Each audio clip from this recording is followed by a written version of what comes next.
예문 1을 보면 글 내용이 되게 길어, 그치? 네.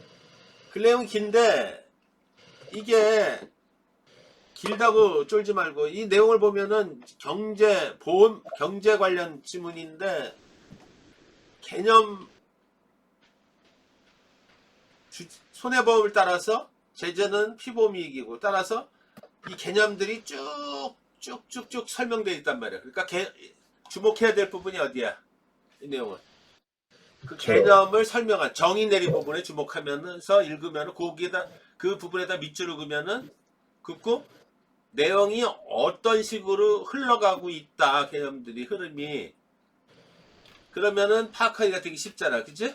네. 아까 본 대로 단락 1에서는 손해보험에 대해서 얘기하고 단락 2는 손해 보상에 대해서 얘기하는데 피보험이익에 대해서 얘기해. 그러면서 이제 피보험에 대한 이게 인정 요건 두 가지, 손실 보상 원칙에 대해서 단락선 얘기하고 있고 5는 평가학 두 가지를 얘기하고 있고 6과 7은 예외 규정 초과보험과 중복보험에 대해서 얘기하고 있다. 이거 파악하고 읽으면 훨씬 쉬워지겠지. 네.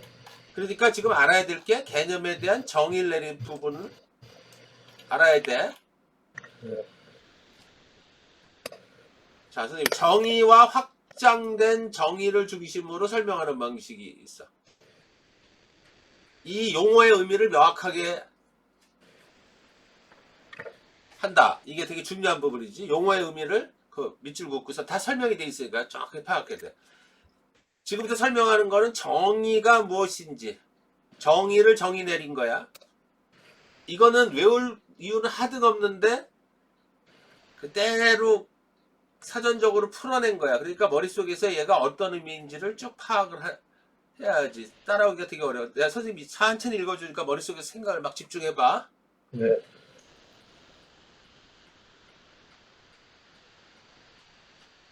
아,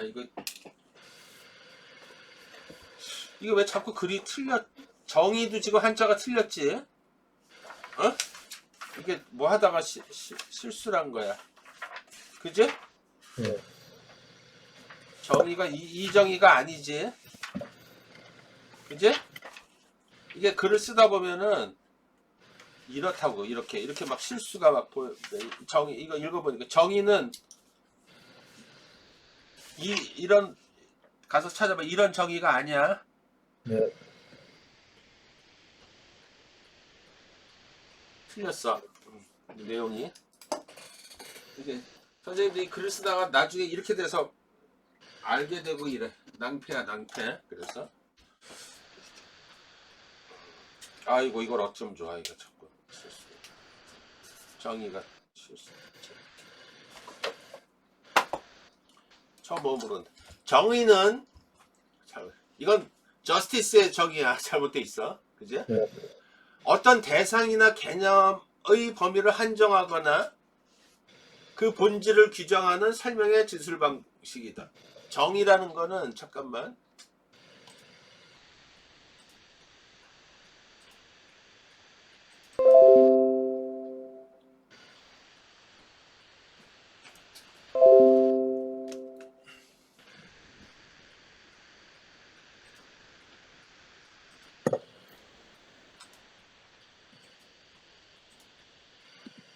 이렇게 실수를 해.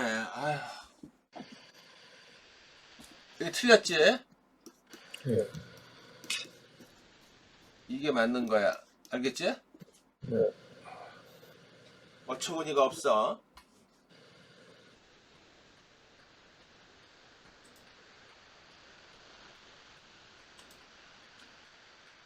어떤 대상이나 개념의 범위를 한정하거나 대상이나 범위를 한정한단 말이야. 그 본질을 규정하는 설명의 진술 방식이 있다. 정의는 대부분 명제의 형식을 취해 A는 B이다. 뭐뭐는 뭐뭐다. 이때 자 A를 정의할 용어를 말해. 정의를 받는 거 항목이고 B는 정의항 용어의 설명이라고 하는데 좀 더 보자고. 이게 이렇게 되면 이제 머릿속에서 이게 뭐를 의미하는지를 예시를 들고 해가지고 쫙 파악하란 말이에요. 정의항은 이때 중요해. 종차와 유개념으로 이루어진대. 그러니까 이렇게 선생님이 이렇게 설명한 것들이 왜 이렇게 막 써놨냐면 이걸 읽으면서 이미 읽기 공부를 하라는 얘기야, 그지? 정의는 피정의양, 정의양이 돼 있는데 정의양이 뭐야? 설명은 뭐야? 종차 플러스 유개념이래. 종차라는 게 쉽게 얘기하면 개별 특성을 얘기를 해. 그리고 유개념은 범주, 부류 이런 걸 얘기해. 종차라는 건 뭐냐면 바로 피정의항과 같은 류에 속하는 다른 종과의 차이를 제시함으로써 피정의항의 특성을 명확히 규정하는 것이다. 이렇게 하면 어렵잖아요. 그러니까 항상 예를 봐요. 가령 문학은 언어의 예술이다 라고 정의했을 때 정의항은 뭐야? 여기 설명할 거잖아. 언어의 예술이다 이거지. 언어 이게 종차고 예술이 유개념이란 말이야. 알겠어? 네. 여기서 종차는 다른 예술종과 문학이라는 예술종 사이의 차이를 나타내는 거란 말. 차이가 분명해야 되잖아. 그치? 곧 문학이란 예술은 언어를 매개로 한다는 측면에서 다른 예술과 구별된다는 것이다. 알겠지? 이해됐지? 네. 이처럼 정의는 피정의항을 그것의 유개념은 비슷한 개념이란 말이야. 비추어 한정함으로써 이루어지며 이러한 전형적인 정의 방법을 우리 사전적 정의, 사전에 나온 그대로 정의란 말이야. 그치? 이런 구조란 말이야. 알겠지? 네. 그런데 가장 일반적으로 정의를 내리는 방법에는 또 중요하다. 외연과 내포, 이거 문학에서도 되게 많이 쓰는 거야. 라는 두 가지가 사용된다. 외연은 바깥으로 점점 확산하는 거고 내포는 안으로 자꾸 수렴하는 걸 얘기를 해. 단어들. 그래야 정의가 내용이 명확하게 규정되지. 잡아. 외연적 정의는 이를테면은 채소란 배추, 무, 당근, 시금치 등이다처럼 채소란 개념이 가리키는 대상을 열거하는 정의 방식이란 막상. 알겠지? 네. 한편 내포적 정의는 채소란 밭에서 기르는 농작물이다처럼 개념의 대상이 공통적으로 가지고 있는 성질, 특성, 속성, 내용을 기술하는 정의 방식이다. 일단 외연은 바깥으로 확산하는 개념이고 내포는 안으로 수렴하는 개념이야. 알겠지? 그치? 그러니까 정의를 내릴 때 둘 다 잘 살피면은 내용이 명확하게 규정이 될 거 아니야. 그치? 네. 그러나 이와 같은 정의만으로는 복잡한 개념을 완벽하게 정의하기 어려운 것이 보통이다. 되게 개념이 다의적이니까. 또한 피정의항, 정의를 받는 항은 고정불변한 것이 아니라 쉽게 얘기하면 피정의항이 아까 뭐라 그랬어? 설명은, 용어의 설명은, 개념의 설명은 사회적으로 많이 바뀌잖아. 그치? 사회적 역사적으로 끊임없이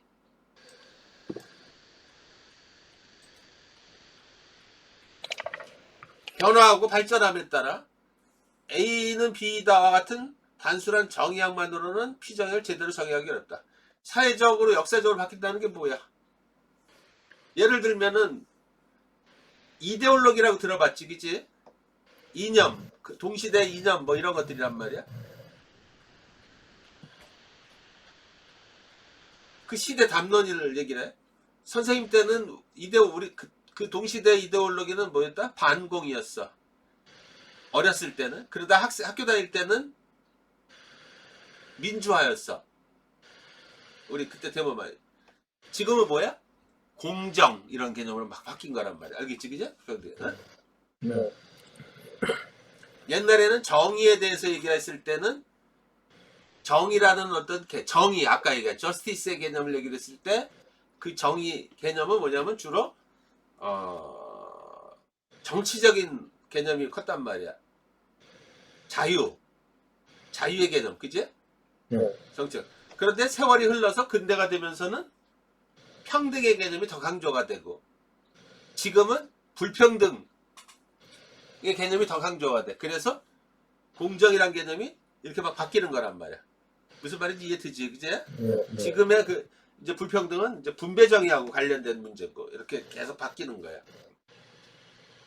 사전적 정의만으로는 어떤 용어를 충분하게 정의할 수 없다고 판단하여 여러 가지 보조 방법을 동원해 정의를 규정하는 작업을 확대하는 경우가 있다. 한 단락이 정의를 위해 어려우면 내용이 할애될 수도 있고 그 이상일 수도 있다. 사전적인 정의를 기반으로 더 확대된 정의를 가리켜서 일반적으로 확장된 정의라 그래. 확장된 정의 방법으로는 그 더 설명하려고 그러니까 그 뜻을 밝히려고 그러니까 어원을 밝히는 방법이 있지, 그지? 영어 같은데. 또 역사 및 배경을 밝히는 막 설명하는 것도 정의의 내용이야. 예를 제시하는 거 가장 일반적이지. 그러니까 수능 비문학 지문에서 사전적 정의가 처음 나오고 뒤에 더 어려우니까 예를 들잖아, 그지? 이것도 확장된 정의란 말이야. 뭐 하려고 쓴다? 글 내용을 명확히 하려고, 그지? 작동 원리를 설명하는 방법들도 있지, 그지? 과학 지문 같은데, 과학 기술 지문. 용어의 의미를 명확히 하는 것을 정의라고 할 때 앞의 방법들은 모두 해당 용어의 의미를 명확히 하는데 일조로 함으로 넓은 의미의 정의에 포함된다고 할 수 있다. 지정이라는 말도 있지, 지정. 그지? 정의와 지정. 거의 비슷한 거야. 지정은 매우 간단하고 명백하게 어떤 대상을 직접 설명해주는 방식으로 주로 무엇인가, 누구인가에 대한 대답의 형태로 나타난다. 예를 들어 오리엔탈리즘이란 동양을 지배하고 재구성하여 위협하기 위한 서양의 스타일이다 처럼 대상의 특징을 나타내는 경우에 나타나는 점에서 유개념과 종개념을 사용하는 정의는 구별된다. 하여튼 지정을 한 것. 다 정의다 이렇게 보면 돼. 알겠지? 네. 그래서 중요한 건 뭐다? 비문학 지문에서 정의의 진술 방식에 주목하면서 글을 읽어야 하는 이유는 많다. 왜? 그것이 글의 이해에 결정적인 역할을 할 뿐만 아니라 추상적인 개념을 보다 구체적으로 인식할 수 있기 때문이다. 개념이라는 건 원래 되게 추상적이잖아. 그죠? 그러니까 구체적으로, 그러면 자기 머릿속에 구체화가 안 된단 말이야. 개념에 대한 정의를 분명히 함으로써 피정의항을 규정하기 위해 사용되는 여러 가지 개념들 사이의 인과관계 및 상호관계는 분명히 드러난다.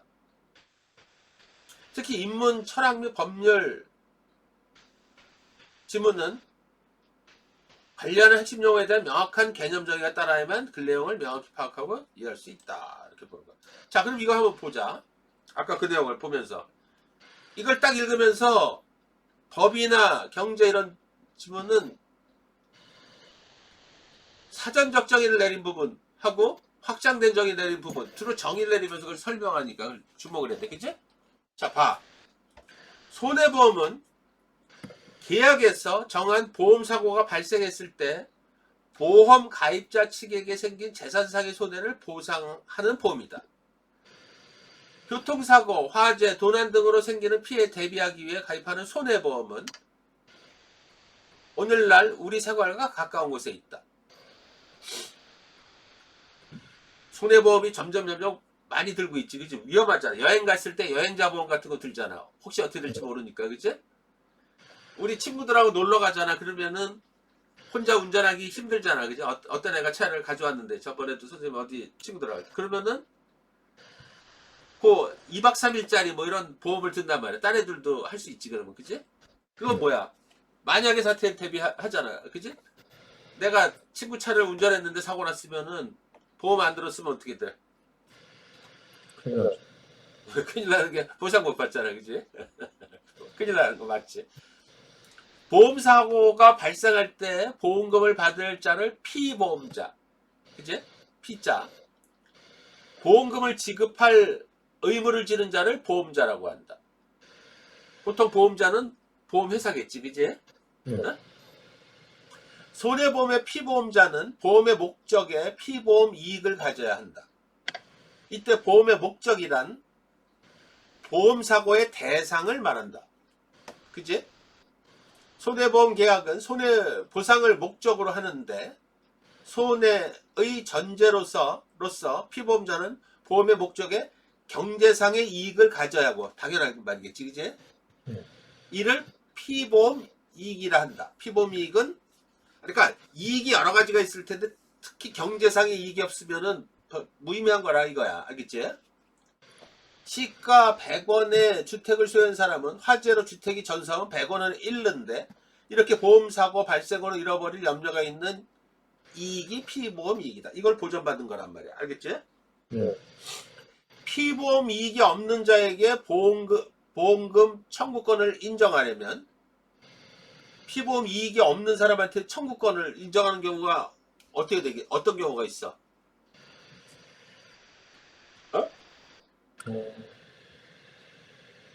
여기 있네. 사기치고 막 범죄 저지르고 막 이상한 놈들 있잖아. 그지? 네. 보험계약이 도박처럼 될 수 있고. 그지? 아무나 고의로 보험사고를 위반하는 보험범죄의 가능성도 생길 수 있다. 그러니까 어떤 요건을 명확하게 규정을 한단 말이야. 법은 다 그렇게 요건을 규정하게 돼 있어. 자, 피보험 이익으로 인정되려면 몇 가지 요건이 필요하다. 먼저 객관적으로 금전으로 산정할 수 있는 경제적 가치를 가져야 한다. 따라서 개인적, 정신적, 도덕적 이익은 피보험 이익이 될 수 없다. 아유, 예컨대 소중히 간직한 자신의 일기장을 5억 원의 손해보험에 가입하는 것은 허용되지 않는단 말이야. 그걸 어떻게 평가할 수 있냐고, 그치? 네. 경제적인 가치를 산정할 수 있어야 된다는 거야. 알겠지?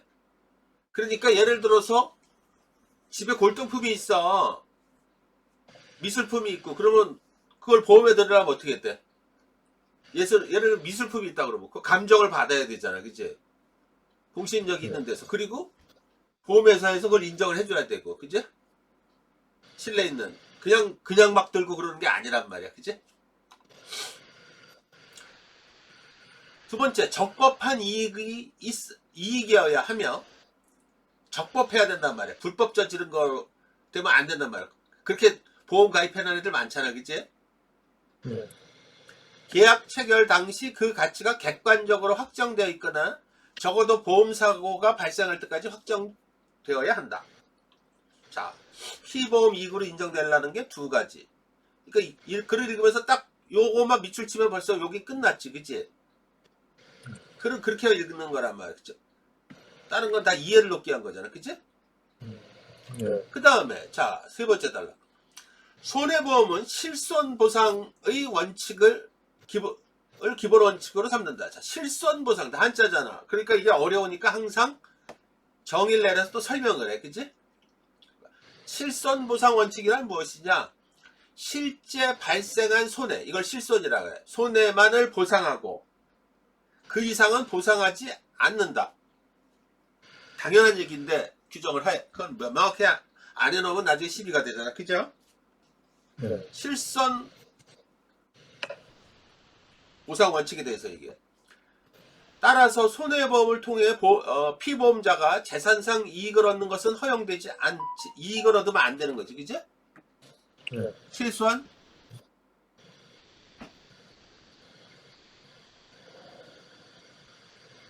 경제적인 어떤 가치 그 안에서 보상을 한단 말이야. 그치? 감가상각. 이를 이득금지의 원칙이라고 한다. 그러니까 실손보상의 원칙을 한마디로 하면 뭐다? 이득금지의 원칙이다. 그럼 벌써 끝났지. 이 단락도. 그치? 네. 실손보상 원칙은 손해보험 계약의 도박화를 막고 보험범죄를 방지하는 역할을 한단 말이야. 그죠? 자, 여기까지 지금 보면은 자꾸 머릿속 생각해. 손해보험에 대해서 얘기하면서 대표적인 피보험 이익에 대해서 얘기를 해. 그러면서 인정요건의 두 가지를 얘기를 해. 경제적 네. 가치, 적법한 이익. 그리고 보상의 원칙은 실손보상의 원칙으로 이득금지의 원칙에 부합해야 된다는 거야. 그치? 그러면서 그 다음 단락에서 이제 보험가액에 대해서 그럼 얼마를 보험가액을 산정할 것이냐 이 문제지. 피보험 이익의 객관적인 보험가액이라는 거는 피보험 이익의 객관적인 금전적 평가액으로 보험자가 보험금의 형태로 부담하게 되는 보상 책임의 법률상의 최고 한도액이라는 거야. 얼마까지 해준다 그러잖아. 그치? 네. 보험 보면은 그 안에서 다 줄 수도 있고 여러 가지 요건들을 가지고 감가상각을 할 수도 있고 막 그런 거잖아. 그치?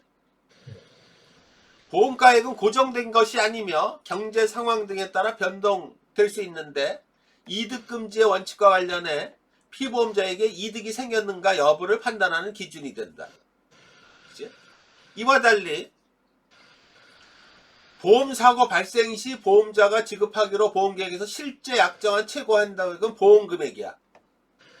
그러니까 보험가액과 보험금액은 같을 수도 있고 다를 수도 있겠지. 그치? 잘 봐. 보험금액은 당사자 간 약정에 의하여 일정한 금액으로 정해지며 보험기간 중에는 이를 변경하지 않는 것이 원칙이다. 보험금은 보험사고가 발생할 때 실제로 보험자가 지급하는 금액이다. 그죠? 응? 회사에서 보험사고가 발생하였다고 해서 항상 보험금액만큼 지급되는 것은 아니므로 보험금액은 보험금의 최고 한도라는 의미만을 갖는다. 그래서 보험가액과 중요한 건 여기 그 다음에 보험금액은 서로 일치할 수도 있고 일치하지 않을 수가 있어. 보험금액이 보험가액을 현저하게 초과하는 경우를 초과보험이라 그래. 보험금액을 보험가액보다 높아지면 안 돼. 예를 들어 시가 100원 상당의 건물을 보험금액으로 200원으로 하여 가입한 화재보험이 그에 있다. 손해보험에서 보험가액을 초과하는 부분에는 피보험 이익이 존재하지 않겠지. 그지? 예. 않으므로 보험금액을 보험가액과의 비율에 따라 조정해야 한다. 앞 사례에서 건물이 100% 손실을 입었다면 100원만을 지급한다는 의미지. 그치? 보험계약 체결 당시엔 초과보험이 아니었으나 보험가액이 감소한 경우처럼 당사자가 의도하지 않은 채 초과보험 계약을 한 경우는 단순한 초과보험이라고 한다. 이런 경우 예외적으로 보험자는 보험금액의 감액을 보험에 가입한 보험계약자는 보험자에게 지급하는 금액인 보험료의 감액을 각각 청구할 수 있다. 아무튼 이런 시비 때문에 그런 거야. 이거 여기까지 이해되지? 예. 그러나 보험계약자가 재산상의 이익을 얻을 목적으로 초과보험을 체결한 경우에는 사기에 의한 초과보험이라고 해야 그 계약 전부를 무효로 한단 말이야. 이런 경우 되게 많단 말이야. 그래서 손해사정인이라는 이걸 사정하는 직업이 있는 거야, 보험 안에. 어?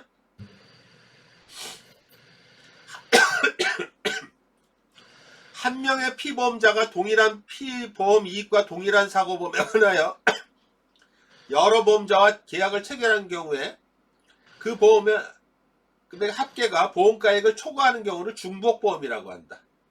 그치? 이때 각각의 보험은 보험의 목적이 서로 같아야 하고 보험기간도 공통이어야 한다. 중복보험은 초과보험과 유사하게 보험계약자가 중복보험을 의도한 경우와 그렇지 않은 경우를 구분하고 있다. 하여튼 좌우지간 어떻게 해서라도 이걸 가지고 사기치고 이런 걸 다 막아내겠다는 게 되게 강조되어 있죠.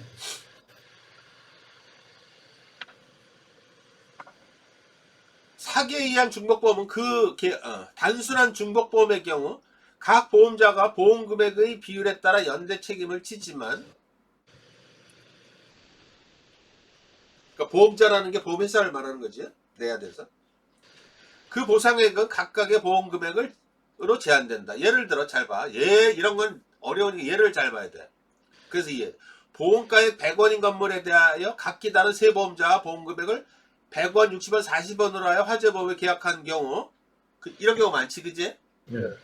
우리 보험 때문에 뭐 남편한테 명의를 해가지고 살인하고 막 이런 경우도 많잖아, 그지? 여기저기 막 가입을 하고.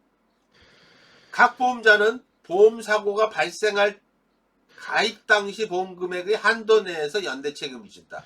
만약 100% 손실을 입으면 피보험자가 100원의 보상을 받을 수 있도록 각 보험자는 보험금액의 비율에 따라 50원, 30원, 20원씩으로 지급하게 된다는 거야. 그러니까 어떻게 해서라도 사기 이런 게 되게 많은가 봐, 그치? 어? 많은가 봐. 아주 참 머리 좋은 머리들을 이상한 데다 쓰는 거야, 그치? 그러지 말아야 되는데. 자, 봐봐. 예문일은 손해보험에서의 피보험 이익 관련 규정을 설명하는 글로서 정의 및 예시의 방법으로 전체가 다 정의와 예시지, 그지? 이런 경우죠.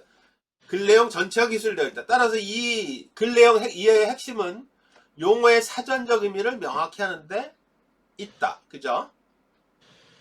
이때 먼저 주제 개념어와 소주제 개념어가 같은지 또는 다른지부터 살핀다. 만약 두 개념어가 다르다면 집중해야 할 걸 말했듯이 소주제, 제재의 물음을 담은 개념어로 글 내용의 핵심은 이것을 설명하는 부분부터라고 생각하면 된다. 본격적으로. 그치? 네. 비문학 설명글은 주제 개념보다는 소주제를 중심으로 근래형이 펼쳐지는 것이 일반적으로, 대개 첫 단락에서 주제 개념을 설명하는 단락은 주제 개념을, 소주제를 이끄는 유도 글 역할을 하는 것이 일반적이다. 그렇게 해서 글에 실리는 핵심 개념을 따라서 그것을 설명하는 피정형을 주의 깊게 살피면서 읽으면 글의 내용과 글 내용의 흐름과 의미를 파악할 수 있다. 그죠? 네. 이때 여기 아래 이거에 단락별 핵심 물음 및 이것이 지시하는 개념어부터 찾아 정렬한 후 단락과 단락은 정의의 방법을 중심으로 단락 3에서 오는 나열관계, 핵심과 핵심이 나열돼 있지? 이루고 이따 나중에 배울 거야. 전개 방법. 6과 7은 대응의 관계, 비교 대조를 이루면서 제재가 확장하고 있음을 파악하면 되지, 그지? 예. 그럼 이해가 쉽겠지? 그렇게 해서 그래서 중요한 부분은 단락의 흐름을 따라 글 전체에 고르게 퍼져 있는 한편 글 내용을 이끄는 개념의 의미를 정확히 파악하는데 예의식의 이해가 무엇보다 중요하다는 사실을 깨달아야 돼, 그지? 그래서 이것과 개념어를 연결해가면서 의미를 살필 필요가 있다. 지금 봐봐. 항상 글을 읽으면 이 내용을 머릿속에서 생각을 하라 그랬지? 예. 의식적으로. 단락 1, 2, 3, 4, 5 이게 이런 식으로 간다는 거. 옆에 적기라도. 이걸 그대로 보면 어떻게 돼? 단락 1에서 2로 넘어가 2가 소주제의 물음이지. 3, 4, 5가 병렬적으로 있으면서. 그지? 단락 5에서 6, 7이 또 병렬적으로 돼 있단 말이야. 그래서 주목할 부분은 2, 3, 4, 5란 말이야. 그지? 네. 요 단락의 구조, 글 내용의 구조 이거를 딱 읽으면서 파악을 해야 훨씬 더 이해하기 쉽지. 이거를 보면서 전체가 개념을 중심으로 정의와 예시의 방법으로 글 내용이 구성되어 있구나. 이거 그대로 따라서 글을 읽으면은 한번 읽어봐. 굉장히 쉬워지지, 그지? 어? 네. 그렇게 읽는 거야. 알겠니? 예.